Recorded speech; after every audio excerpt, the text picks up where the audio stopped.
When I say the word football, do you picture the game with helmets and a pigskin being thrown, or the one with the round ball being kicked? Today, we are going to learn about the game of football, or as Americans call it, soccer. This will be a series of lessons. With today, I want to focus on the basic understandings of what is soccer. For those of you who have been in class with me before, you will have heard that I am an avid supporter of soccer. I have played it, coached it, of which I am currently coaching, and would like to share with you today about my perception about what is soccer and an introduction to the world's game. At the end of this lesson, there will be 7 questions that you can feel free to answer to see if you have gained a better understanding of this sport. So let's start with a brief history of soccer. In the beginning, the game of soccer, or a variation, can be traced all the way back to the 2nd and 3rd BC centuries in early China.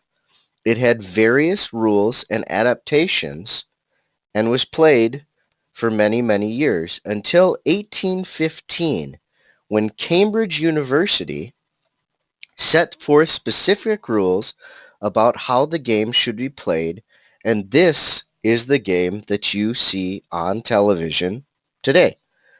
These rules were finalized and adopted by the Football Association in London, England, also known as the FA, in 1863, which consisted of 11 clubs in London, England.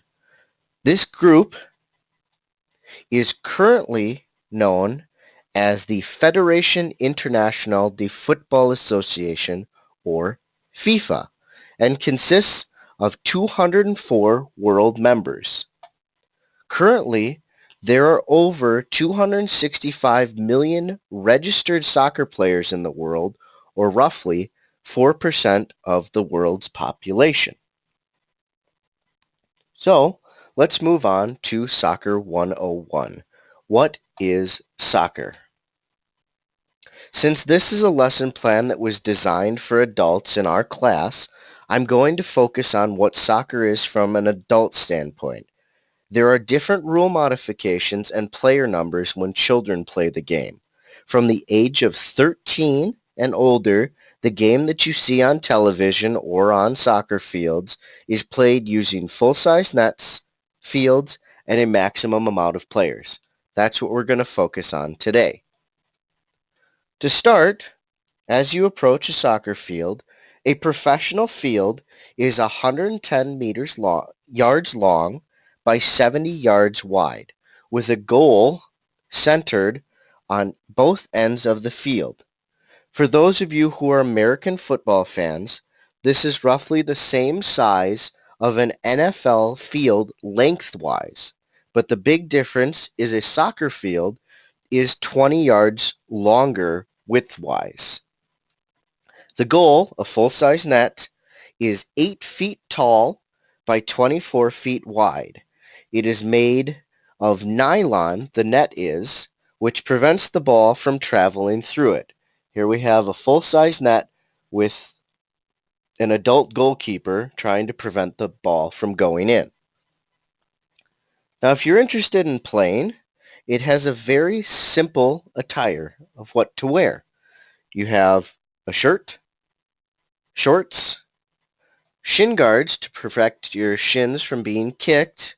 You have socks that go over the top of the shin guards, and you have cleats, which are made of rubber and plastic cleats on the bottom to help you dig into the ground when you run. So right here we have an attire, a full attire, and everyone on a specific team must have a matching outfit, except the goalkeeper must look different.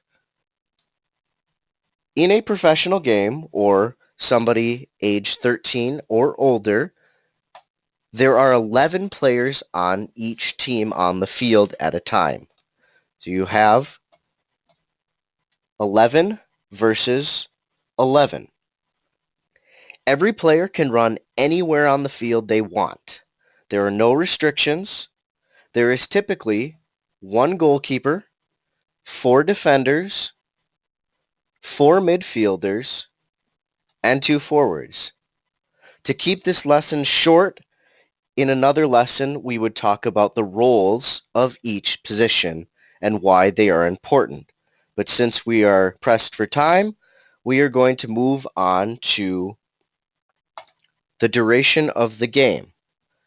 A normal length game is 90 minutes divided into two 45-minute halves. Soccer is continuous with only brief stoppages in play being for when the ball goes out of bounds, an injury, a substitution of a player, or when the ball goes into the net, which is called a goal. In the middle, there is a 10-minute break called halftime where the players will talk with their coach and get water and then resume the game. The game is controlled by the referee. He or she is in charge. The referee is in charge of keeping the game time on their watch. They are in charge of calling infractions, known here as fouls, by blowing their whistle. The referee will also blow their whistle at the beginning of the game, at halftime, and at the end of the game. The referee has two assistants called assistant referees. They are here and here.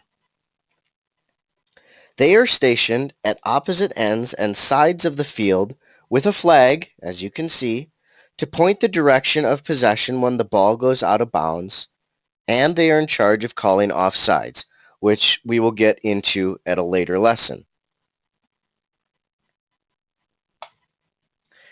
When the referee blows the whistle at the end of the match, typically there's a handshake line between the two teams, and they congratulate each other.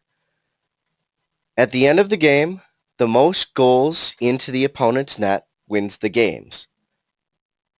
Unless it's a tournament, ties are typically unresolved. Some people that criticize soccer believe that it is a boring sport because there are not that many goals scored. Typically, a game will end 0-0, 1-0, or 2-1, 80% of the time. For those people that seek a lot of scoring or points, there are many other sports that offer that. I hope you have enjoyed this first lesson about what is soccer. I hope you gained a basic understanding about this sport and will now be able to view it on television or in person with less confusion. I have included the 7 quiz questions attached in the document, and you can take it and see how you do. They are multiple choice and true-false. I hope you've enjoyed watching this lesson, and thank you for your time.